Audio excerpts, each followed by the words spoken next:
আয়ুষ্মান ভারত এটা এই মুহূর্তে সব থেকে গুরুত্বপূর্ণ চর্চিত বিষয়। এই আয়ুষ্মান ভারতের কার্ড কারা পাবেন, কারা পাবেন না, এটাই তো প্রশ্ন।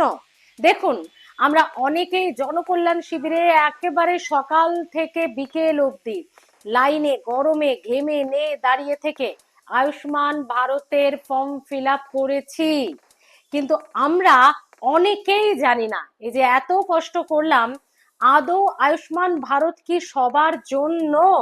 না বন্ধুরা, বেশ কিছু ক্রাইটেরিয়া আছে। এইটা এটা থাকলে বা এটা এটা করলে আপনি আয়ুষ্মান ভারত পাবেন, আর এটা এটা থাকলে আপনি পাবেন না। আমরা সেটা না জেনেই অনেকেই আগে লাইনে দাঁড়িয়ে সারাদিন ধরে ফর্ম ফিল আপ করেছি। খুব ভালো কথা। তাহলে আজকের ভিডিওতে বন্ধুরা একটু জেনে নেব আয়ুষ্মান ভারত, যা চিকিৎসা ক্ষেত্রে সত্যি সাধারণ মানুষের খুব প্রয়োজন। কারণ আগে ছিল স্বাস্থ্যসাথী, সেটা একটা কার্ডে গোটা পরিবারের যা যা দরকার হতো, নিয়মাবলী ছিল, সেগুলোতে পাওয়া যেত। কিন্তু এখানে কি দেখা যাচ্ছে, একজনেরই 5 লাখ টাকা। মানে আপনার পরিবারে যদি 4 জন থাকে, ইন্ডিভিজুয়ালি আপনি 5 করে পরিষেবা পাবেন এবং সকলের আলাদা আলাদা কার্ড হবে। কিন্তু এই পরিষেবা কাদের জন্য প্রযোজ্য? সকলের জন্য নয়। ঠিক যেমন অন্নপূর্ণা যোজনা, ঠিক তেমনই আয়ুষ্মান ভারত। যেমন অন্নপূর্ণা যোজনার জন্য কোটি কোটি মহিলারা আমরা ফর্ম ফিল আপ করেছেন, কিন্তু সবাই পাবেন না। বেশ কিছু গুরুত্বপূর্ণ বিষয়কে কিন্তু একেবারেই ক্রাইটেরিয়ায় রাখা হয়েছে। আর ঠিক অন্যদিকে এই আয়ুষ্মান ভারত, তো আসুন জানিয়ে দিই কারা পাবেন না। ভালো করে শুনে নিন। আপনি যদি সরকারি চাকরি করেন, আপনি আয়ুষ্মান ভারতের পরিষেবা পাবেন না। আপনি যদি সংগঠিত খাতে কাজ করেন, আপনি পাবেন না। যদি আপনার পিএফ কাটা হয়, তাহলে আপনি আয়ুষ্মান ভারতের সুবিধা পাবেন না। আপনি যদি ইএসআইসি এর সুবিধা গ্রহণ করেন, ইএসআই, আপনি যদি ইএসআইসির সুবিধা গ্রহণ করেন, আপনি আয়ুষ্মান ভারতের কার্ড পাবেন না। যদি আপনি বড় ব্যবসা করেন, আপনি আয়ুষ্মান ভারতের পরিষেবা পাবেন না।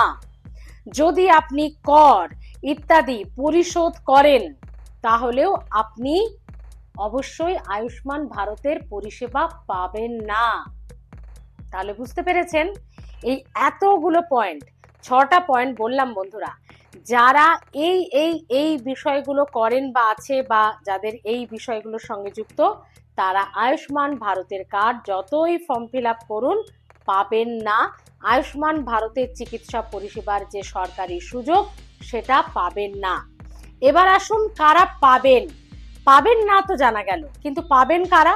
এই 5 লাখ টাকার এক একজনের বেনিফিট, তার বেনিফিশিয়ারি হবেন কারা? কারা করতে পারবেন আয়ুষ্মান ভারতের কার্ড, বা যারা ফর্ম ফিল আপ করেছেন তার মধ্যে কাদের কাদের কার্ড আসবে ভালো করে শুনে নিন। সেটা হলো, অসংগঠিত খাতে কর্মরত ব্যক্তিরাই আয়ুষ্মান ভারতের সুবিধা পাবেন। আপনি তফসিলি জাতি, তফসিলি উপজাতির অন্তর্ভুক্ত হলে এই কার্ড পাবেন। গ্রামীণ এলাকায় বসবাসকারী মানুষ এই আয়ুষ্মান ভারতের কার্ড পাবেন। আপনি যদি দৈনিক মজুরি শ্রমিক হিসেবে কাজ করেন, ভালো করে শুনুন, আপনি যদি রোজের যে দৈনিক মজুরির কাজ, হ্যাঁ, সে ডেলি হাজিরার কাজ করেন, তাহলেও আপনি আয়ুষ্মান ভারতের কার্ড পাবেন। আপনার পরিবারের কারো যদি প্রতিবন্ধকতা থাকে, সে যদি প্রতিবন্ধী হয়, তাহলেও পরিবার আয়ুষ্মান ভারতের কার্ড পাবে। আপনি যদি নিঃস্ব এবং আদিবাসী হন, আপনি যদি একেবারে আপনার কিছু না থাকে, সেটা অবশ্যই স্ক্রুটনি হবে, এবং আদিবাসী হন, তাহলেও আপনি আয়ুষ্মান ভারতের কার্ড পাবেন। যাদের বয়স 70-এর বেশি, তারা আয়ুষ্মান ভারতের কার্ড পাবেন।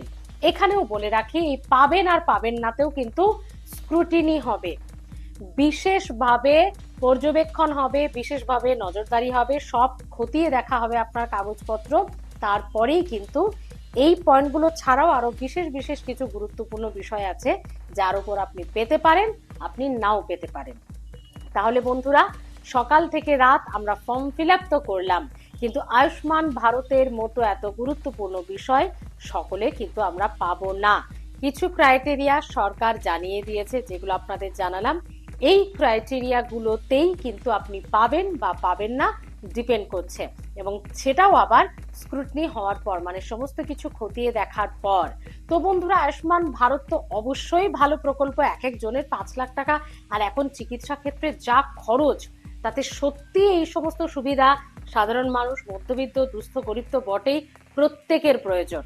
কিন্তু সরকার আগে সত্যিকারে যাদের প্রয়োজন, সেটা কিন্তু সব ক্ষেত্রেই হবে, অন্নপূর্ণার ক্ষেত্রেও হবে, যে কোনো সরকারি প্রকল্পেই হবে, আগে সত্যি যে নিডি, যে নিঃস্ব, যার দরকার, সেই আগে পাবে। যারা তার উপরের ক্যাটাগরিতে আছে তাদের কিন্তু পাওয়াটা এত সহজ নয়। আর এটা তো সত্যি কথাই, যাদের সত্যি নিডি, যারা সত্যি অনেকটা দুস্থ গরিব মানুষ, যাদের সত্যি কিছু নেই, কেউ নেই, তাদের এই প্রকল্পগুলো আগে দেওয়া হোক বা হবে বলেই জানাচ্ছে সরকার। বন্ধুরা, আপনাদেরকে জানিয়ে দিলাম, আপনারা অনেকে কমেন্ট করেছেন যে আয়ুষ্মান ভারত নিয়ে একটু আপনারা বিস্তারিত জানতে চান, ফলে আপনাদেরকে জানিয়ে দিলাম। আরো একটা তথ্য জানিয়ে দিই, এই জনকল্যাণ শিবির তো শেষ হয়ে গেছে, আপনি ফর্ম ফিল আপ করেছেন কিন্তু জমা দেওয়া হয়নি, চলে গেছে সেই তারিখ। তাহলেও চিন্তা করবেন না, চিন্তা করে করে ভাবছেন কোথায় যাব, কি করে জমা দেবো, আমার তো সব গেল। না, পঞ্চায়েতে যান, পুরসভায় যান, ব্লক অফিসে যান, বিডিও অফিসে যান, তারা সঠিকভাবে আপনাকে গাইড করে দেবে। চিন্তা করবেন না, আতঙ্কিত করবেন না, অযথা চিন্তা করে শরীর খারাপ করবেন না, প্রেশার বাড়িয়ে ফেলবেন না। আগে এই সমস্ত অফিসগুলোতে যান, যে জনকল্যাণ শিবির থেকে আপনি ফর্মটা নিয়েছেন কিন্তু আপনার সাবমিট জমা করা হয়নি, তারা আপনাকে সঠিকভাবে গাইড করে দেবে। বিভিন্ন জায়গায় হচ্ছে, বুঝেছেন, শুধু যে পুরসভাতে হচ্ছে তা না, এলাকা ভিত্তিক ভাবে এলাকার চাপ মতো হচ্ছে, কোথাও পুরসভায় হচ্ছে, কোথাও ব্লক অফিসে হচ্ছে, কোথাও বিডিও অফিসে, এরকম বিভিন্ন ভাবে ভাগ করে হচ্ছে।